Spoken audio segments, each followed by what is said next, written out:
X అధినేత Elon Musk తాజాగా shocking కామెంట్లు చేశారు. తాను చేస్తున్న పని వల్ల కొందరు తనను చంపాలని చూస్తున్నట్లుగా వివరించారు. ముఖ్యంగా డెమోక్రాట్లు తనను చంపాలని కోరుకుంటున్నారని, డోస్ సంస్కరణలు వారికి ఏమాత్రం నచ్చడం లేదని వెల్లడించారు. అమెరికా అధ్యక్షుడిగా ట్రంప్ రెండోసారి పదవీ బాధ్యతలు చేపట్టినప్పటి నుంచి కీలక నిర్ణయాలు తీసుకుంటున్నారు. గత పాలనలో ప్రభుత్వానికి శత్రువుగా వ్యవహరించిన మస్క్ను తీసుకొచ్చి పక్కనే పెట్టుకున్నారు ట్రంప్. ముఖ్యంగా ప్రభుత్వ విభాగాల్లో ప్రక్షాళన కోసం పలు కీలక విధానాలను తీసుకువచ్చే డోస్ అధినేతగా అవకాశం ఇచ్చారు ట్రంప్. ఈ క్రమంలోనే ట్రంప్ మస్క్లపై పెద్ద ఎత్తున విమర్శలు కూడా వస్తున్నాయి. దీనిపై తాజాగా మస్క్ షాకింగ్ కామెంట్లు చేశారు.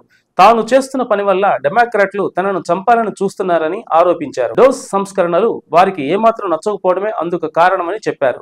అమెరికాలో పన్ను చెల్లింపుదారుల ధనం దుర్వినియోగం అవుతున్న విషయాన్ని టెస్లా అధినేత ఎలన్ మస్క్ బయటపెడుతున్నారంటూ ఓ నెటిజన్ ఎక్స్ వేదికగా పోస్ట్ చేశాడు.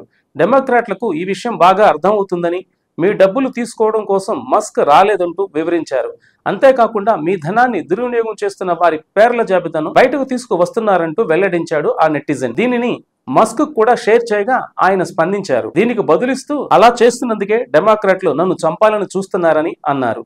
దీన్ని బట్టి చూస్తేనే ఇది ఎంత పెద్ద విషయమో మీరే అర్థం చేసుకోవచ్చని కూడా స్పష్టం చేశారు. ప్రస్తుతం ఇందుకు సంబంధించిన ట్వీట్లు నెట్టింట తెగ వైరల్ అవుతున్నాయి.